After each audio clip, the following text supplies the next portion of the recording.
Hello and welcome to Straight Talk, brought to you by Straight Furrow. I'm Karen McCarthy. In this edition, the new man at the top at Fonterra. Waikato farmer John Wilson is named as successor to Henry van der Hayden, who steps down as chairman in December after 10 years in the job. Farmer confidence has taken a nosedive heading into the new season. We look at the findings of the Federated Farmers' latest Farm Confidence Survey. And with a new farmers' political party in the pipeline, we seek some initial impressions. Will it fly? My guests this week, Richard Gardner, Senior Policy Advisor for Federated Farmers, and leading business commentator and columnist Rod Oram. Thanks, gentlemen, for being in the studio with us. The Fed's latest Farm Confidence Survey figures show farmers have had a major loss of confidence in their profitability. Expectations of worse times ahead for the economy. Rod, was it a bit of a surprise or was this expected? It's very much to be expected, but it's an unusual situation because the price of agricultural commodities is coming back because of various serious problems with economies around the world. But normally the New Zealand dollar would come back at the same time.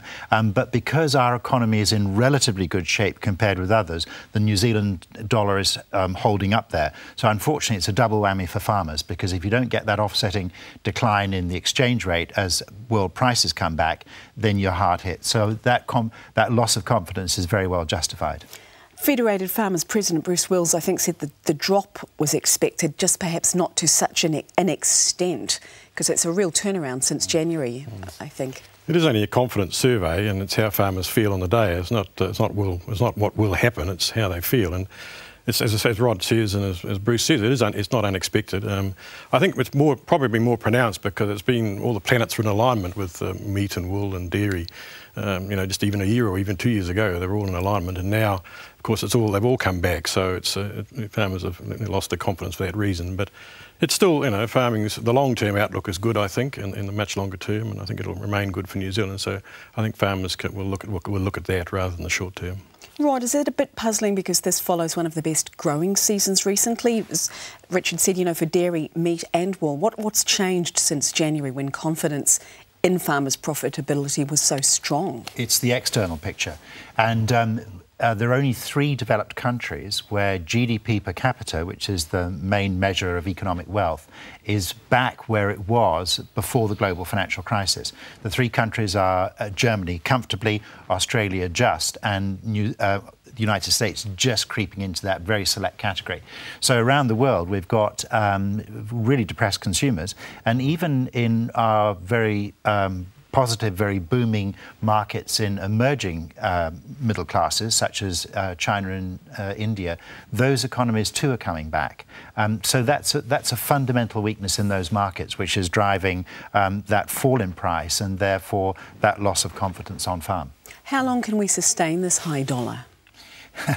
I'm always very reluctant to forecast exchange rates, but the basic dynamics here of us having government finances which are under reasonable control and heading, we hope, by about 2015 to balanced books, and not strong economic growth here, but reasonable to keep us chugging along. That means that compared with lots of countries around the world, particularly the developed ones, this is an economy in okay shape. I'm not relaxed about the longer term outlook, lots of big strategic issues there. But in terms of the short-term horizon of foreign exchange markets, they're going to keep confident in New Zealand, and therefore that exchange rate, I believe, is going to remain pretty pricey as far as we can see. But as I say, that's not a forecast. All sorts of things happen. That's just a basic sense of the dynamics at work. You were at pains to point out this is not a scientific survey, it's how farmers are feeling. Yes, but it's important, isn't it? I mean, they're there through the thick and thin times. And well, farming's a long-term game. And farmers, farmers look out into the future a long way in making their decisions. But with the exchange rate, I mean, I think the government's got its part to play as well in terms of keeping trying to keep its spending down. And a lot of the borrowing is government borrowing. So if they can keep the government spending down, that would help the exchange rate in the long term. So the government's really got to get efficient, and if the government can do that, then that would be the biggest help, I think. And yes. That came through in the survey as well. Yes. What is one of the biggest concerns of farmers is that the government keeps its spending down? Yes, and well, you know, the fiscal side of things. Yes, yeah, that's. That came through strongly in the survey. The government's got that part to play, yes. Yeah. What are farmers' biggest concerns? Farm gate prices, level of commodity prices? I mean, what's really, you know... Well, the prices, I think, is the biggest concern. But one of the things that came through that was interested me was local government reform, and that was one thing that it's off a low base, but it's jumped quite considerably in the survey. And so people are showing a real interest in getting efficiencies into local government, and that's an area where I think there's a lot of improvement could be made, and the government's moving towards that. They've got a bill, probably doesn't go any near far enough, but they've got a bill which hopefully do some good in that regard as well, because farmers do spend a lot on rates. It's a big item on the farmers' books. Rates, big issue this week, Rod. We're hearing, you know, especially up here in Auckland, the news is coming out from the new super city, the Auckland Council, and the rural people are bracing themselves, but it sounds as if they're going to come out of this pretty well. Yes, these are anomalies which were going to happen because the new council was trying to create a unified system, and there were very different systems between the existing councils. So it's not a question of a rates hike because of profligacy on the part of the new council, but it's just trying to smooth out these anomalies. And it looks as though it's going to be only certain areas of urban areas rather than rural. In fact, it looks as though the rural areas are going to come out of this better, and we just got to work through that. Very unfortunately, I think a huge opportunity was missed here with the creation of the Auckland Council to move to actually a different way of funding the council rather than rates, but that was, and so we wouldn't have had this issue, and we could have moved on to a better system. But unfortunately, that was never part of the debate as the council was being established. It's interesting enough, when Federated Farmers and me in particular looked at the 8 councils that were here before, the one that came through that treated their farmers best, surprisingly, was Manukau City, which has got quite a large rural area, and they were the ones that treated their farmers the best. So we had to look at the model that they were running and how with their farmers, and we tried to get as much of that as we could into the new Auckland Council. We weren't particularly successful in that, but when we looked, the Manukau farmers were paying what we thought was a reasonable level of rates, and the Franklin farmers were paying almost double that, and then the Rodney farmers doubled again. So the Rodney farmers are very high rates. So we're expecting, with the rates, you know, the current rating systems, the Rodney farmers will find their rates coming down, getting a good benefit. And of course, some of the people who are unhappy with the rating system live in East Auckland, the wealthy suburbs of Auckland. So we've got this strange situation where the Rodney farmers, with the transitional policy, the Rodney farmers will actually be subsidising East Auckland for a little while. So that's very interesting. It's a very interesting outcome. But and interesting, yeah. Manukau too, because you think of that as being a very urban centre, and that it maybe, you know, it wouldn't be so kind to its rural dwellers, but. Yes, no, it was. They were a little bit lucky in some respects in that they were able to separate the small block holders from the larger farms, and they had a cut-off out of 80 hectares. If anything over 80 hectares was considered a farm, anything below that was considered a lifestyle block. And that was okay in Manukau, but of course in places like Franklin and Rodney there's many smaller blocks than that where operating very efficiently, running horticulture and things like that. So it worked okay in Manukau, so they were a little bit lucky, but of course in Auckland they couldn't do that because there were so many small blocks, and it was just so much trouble getting separating the lifestylers from the people who running proper farming operations on small blocks. They couldn't do it, so they had to treat all rural Auckland the same, which is a pity in some respects, but again, it was something we couldn't really do much about, or they couldn't do much about. So it's a big challenge for Auckland Council, isn't it, Rod, in terms of striking that right balance between its urban and rural ratepayers? Yes, and I'm glad to see, though, a real sense in council, both around the council table from the councillors themselves, but also amongst a number of the staff, of appreciating how much of the region, land-wise, is actually rural, and taking that very seriously. But of course, that's a wonderfully. There's a wonderful opportunity there economically, but in terms of social and environmental and lifestyle and all the rest, to make the intensely urban part of the city, you know, more attractive because you've got that around it.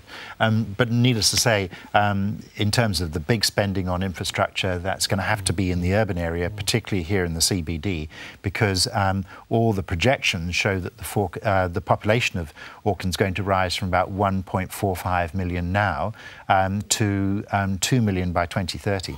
And to set that in perspective, my family and I arrived in Auckland in 1997 when the population only just clocked over 1 million a couple of years before. So that's very fast growth, and that needs real investment. We're in a strange situation. I mean, there's an issue at the moment in rural councils, and I think it came through on your program last week, where the councils, the FAR, the financial assistance rate paid by government to local councils for their roading, has dropped, and so the councils really can't afford to do much particularly of new sealing, and they can do repairs and so on. But and of course the opponents say, well, it's all being spent on these roads of national significance in Auckland. But I mean, an issue that came home to be a while ago in Auckland in particular was when these issues came into fore in Auckland, we looked and we said, well, hang on a minute, there's a truck over there with a tractor on the back. It's stuck in the traffic. And you have to ask yourself, who's paying for that? And ultimately, it's the farmer who's paying for that. So if we can get the motorways working properly and get the stuff off the wharves, and most imports into New Zealand come in through Auckland, then everybody will benefit. So we had to say, well, actually, we support.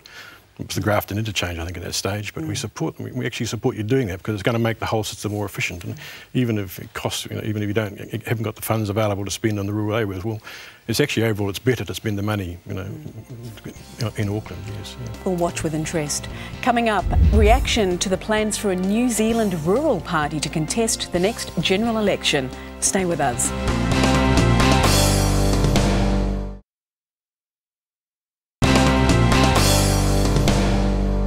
Hello, I'm Karen McCarthy and you're back with Straight Talk, brought to you by Straight Furrow.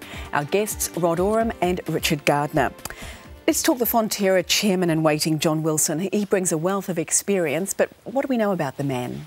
Well, I've always taken a keen interest in John because right from the start of Fonterra in 2001, the new entity put a lot of effort into training up farmers, both to understand the business side of the co-op a lot more, but also to prepare them for governance. And John was always an outstanding candidate through that, coming through that process, particularly chairing the Shareholders' Council, and then with some very good roles on the board.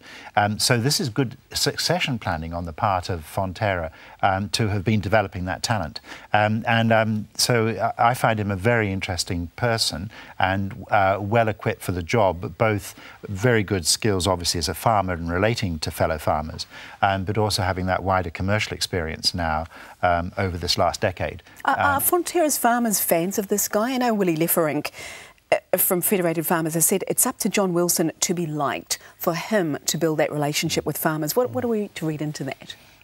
He's well known by farmers, and it was very interesting talking to farmers over the last couple of years about, well, who do we think is going to replace Henry? And you'd get some diversity of views there. But in terms of the strongest candidate who it seemed to me was attracting the best support and was best known and best understood, and people could relate to best as a fellow farmer, that was always clearly John. He must be widely known. I know he lives on a family dairy farm near Te Amutu, but it has dairy interests in South Canterbury as well, so he's got a footprint on both islands.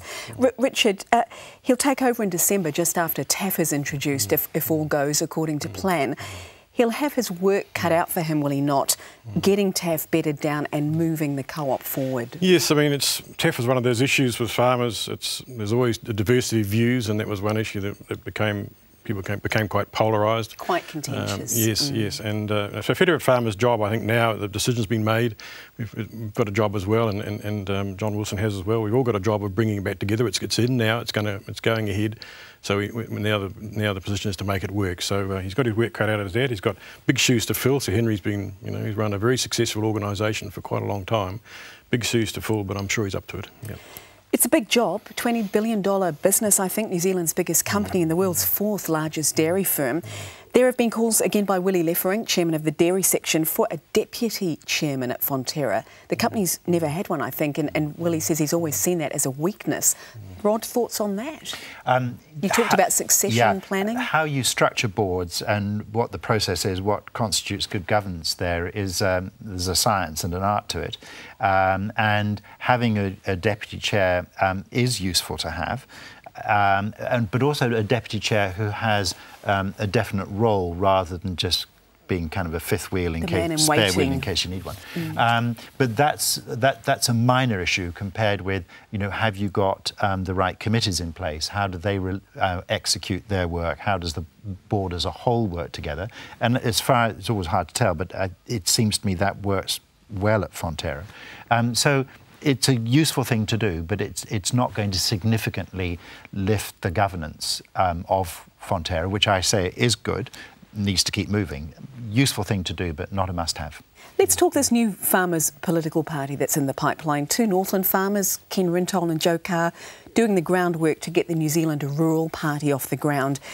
Richard, is there enough annoyance, frustration out there, do you think, to form an explicitly rural party at this time? It's one of those issues that bubbles along from time to time in the rural areas. Farmers are quite politically motivated, and farmers in the north probably more than most. We've got Gordon Coates came from the north, and his successor Clifton Webb was probably the very last of the independent MPs before we had the two-party system that came in 1936 or thereabouts. So Clifton Webb was from Northland as well, and so there's a lot of history, a long tradition. Federated farmers, as many say, federated farmers. The origins of federated farmers formed in the north. So there's a lot of political activism up there. So they're coming into a system where with all that sort of thing going on. So how they'll get on, I don't know. It's early days yet. The election's 2.5 years away. So the national election. Federated Farmers, of course, is neutral on these things. We work with all political parties, government, opposition. I myself have met with the Greens on a couple of occasions to discuss various issues. So we're neutral on this sort of thing. So it's up to them to make their play. How much support they'll get, I don't know. But they've got a lot of work to cut out to get there. Rod, your thoughts? It was very interesting listening to the programme last week and seeing them lay out their case. From a political point of view, it's actually a non-starter, because in order to get MPs into Parliament, they'd either have to win a constituency seat or 5% of the popular vote. And I just can't see them doing either. They indicated they were confident. They say there is so much discontent out there in the rural sector. They feel comfortable they can get seats. I would be astonished if they were to get a constituency seat, because National is very well established in all of those rural constituencies. And then 5% of the popular vote, that's a very high percentage of rural voters as you look out across the country. So I'm not trying to discount them altogether. So that they will help shift the debate, and that's useful. But as I say, it's very hard to see them gaining representation in Parliament. And what's the challenge is trying to get some voters in true blue electorates away from National? I guess that's the challenge they face. And that's where it comes back to the economic issues. And I absolutely appreciate their frustration. But the answer lies in the economic model of farming overall. So yes, it's always important to keep chipping away at costs, and improvements in local government and all that sort of thing help. But the fundamental issue is that is the price out there in world markets.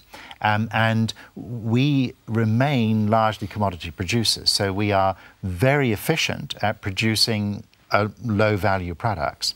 And so their solution is for the exchange rate to come back from 80 cents or so to 60. First of all, you can't make that happen. That's market-driven. But even if it did come back, if it did fall 25% like that, and that would lift farmers' incomes, but it would also increase their costs. So broadly speaking, the price of a new tractor or fertiliser is going to go up by the same amount because it's imported. So it gets you nowhere. The next question is, if you did have the low exchange rate, would that massively increase the volume produced on farm? I don't think it would, because increasingly we're seeing yields driven by inputs of various kinds, which again all cost money. So the solution is trying to build that much greater value out in markets. And the fundamental issue is a high exchange rate is actually a sign of economic success. More in store after the break, including the tensions over SNA's significant natural areas, and we talk potatoes. Stay with us on Straight Talk.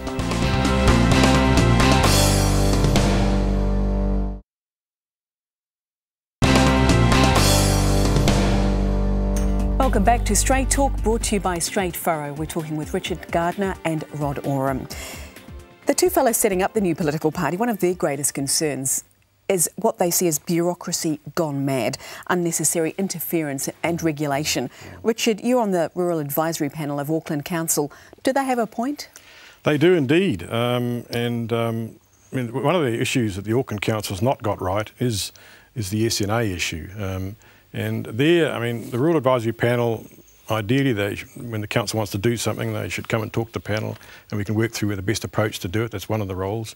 And there, one of the unfortunate things is with SNAs, the staff decided they took it upon themselves. The time had come to go out and find some more SNAs as part of the build-up to the unitary plan. Well, for those who don't know, these are significant natural areas, or as some people are calling them, significant niggling aggravations, I understand. Yes, there's an obligation in the RMA for the councils to protect them. So, but the first question that arises is, why didn't they find them last time? Because they haven't changed. So there's an issue there as to what on earth the council's doing. But the bigger issue is that they wrote letters to people and said, here we come.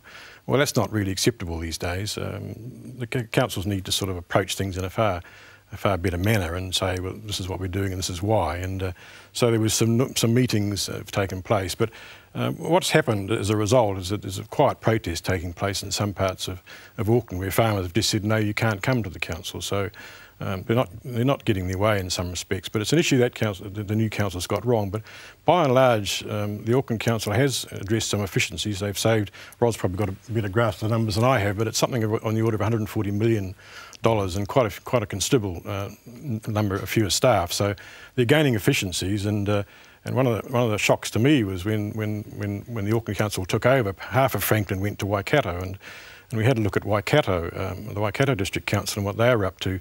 And that's where the horror stories have come from. Well, we found there that the new Waikato was roughly the same population as the old Franklin district was, and yet they've got about double the number of staff and almost 3 times the number of cars, and so their cost structure is much higher, and of course their rates are much higher. So earlier on I was talking about some of the rates coming down in Auckland. In fact, some of our farmers are facing rate increases over the 2 years that they've been rating periods, getting up towards 50%. The farmers from Franklin have gone into Waikato. So there's huge efficiency gains that can be made there in Waikato. And again, it's a problem. Smaller councils, I think, is a problem, and that they've got the government asks them to do a lot.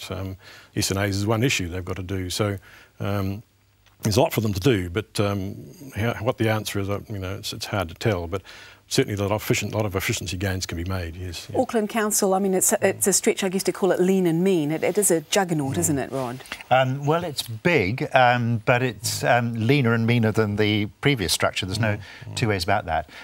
Still a lot to bed in and to develop there. But I'm very mindful of the basic ratio. We've now got one council for 1/3 of the population of the country, and we've got 77 councils for the other 2/3.